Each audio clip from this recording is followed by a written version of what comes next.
¿Qué tal? Yo soy Michel Chaín y esta es la frialdad de los números. Una frialdad de los números, y se los digo de una vez, que va a estar muy fumada.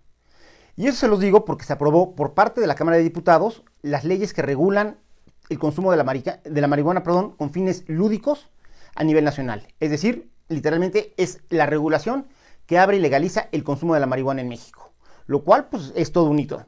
Es un hito porque rompe con una política de décadas y décadas de prohibicionismo que en realidad nunca lograron mermar el consumo y que únicamente encarecieron en vidas humanas el combate al narcotráfico. Y por otro lado, pues abre una ventana muy interesante en términos económicos.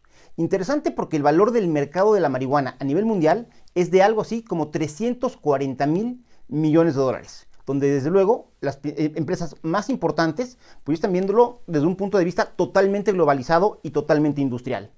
Se calcula, y estos son los cálculos digamos que más conservadores, que en México se producen entre 7,000 y 8,000 toneladas al año de marihuana, de las cuales entre el 5, 10, 15% es lo que se consume en México y todo lo demás se va al mercado de exportación.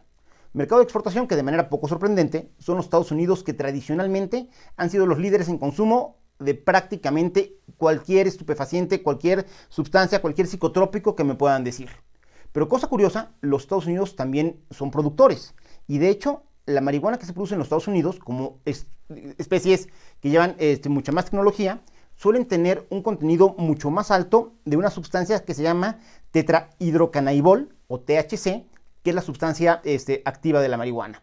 En ese sentido, la marihuana mexicana, si bien es famosa y reconocida, en realidad es una marihuana de nivel medio-bajo y donde el precio, que esto es interesante, tiene un diferencial brutal, porque prácticamente un gramo de marihuana en México cuesta una décima parte de lo que cuesta en los Estados Unidos.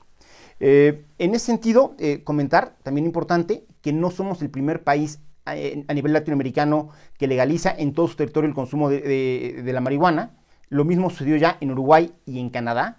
Cosa curiosa, Estados Unidos queda flanqueado por Canadá y por México, ambos legalizando, cuando los Estados Unidos están en un proceso acelerado para aprobar cada vez en más estados.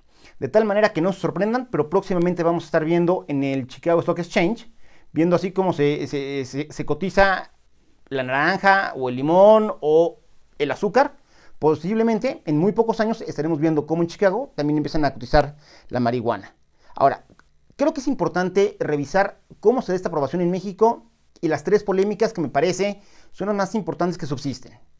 De las polémicas, la primera es literalmente una marihuanada, porque hay mucha gente que estuvo a favor de la legalización y que ahora se quejan diciendo que es una legalización que va a permitir la entrada y la operación de los grandes corporativos en una industria que vale a nivel mundial 340,000 millones de dólares. Perdón, hay que ser muy ingenuo para pensar que esto no es un negocio que le va a traer a los grandes capitales. Entonces, la verdad está así, con todo respeto, se me hace una vil marihuanada.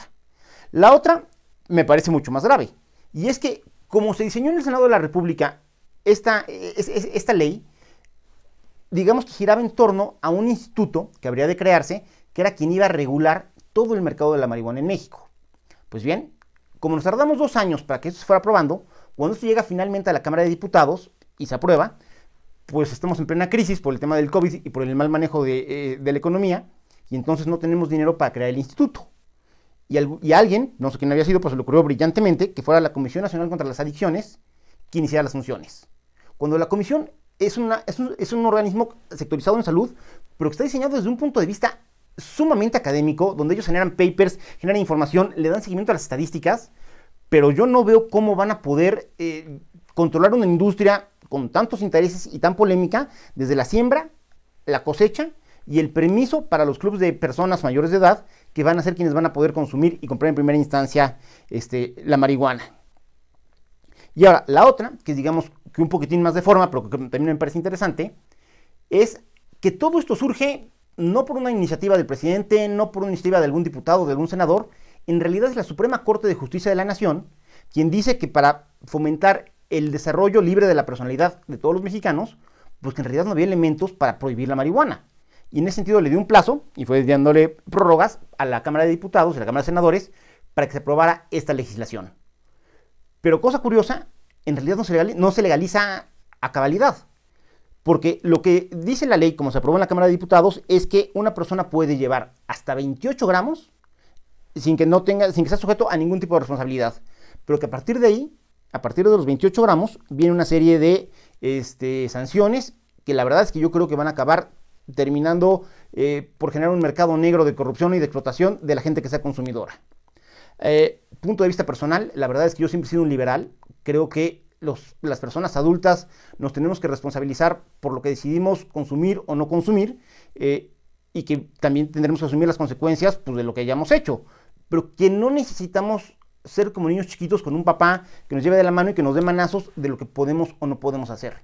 Entonces, en ese sentido, esto, aunque la verdad es que va a ser muy polémico por tratarse de la marihuana como tal, pero me parece saludable para un país como México que cada vez vayamos ganando grados de libertad de nuestro papá gobierno y cada vez tengamos que asumir más responsabilidades como individuos. Al final del día, quien hace mover al mundo y quien hace mover al mercado son los individuos y no los gobiernos. Yo soy Michel Chaín y esta es la frialdad de los números.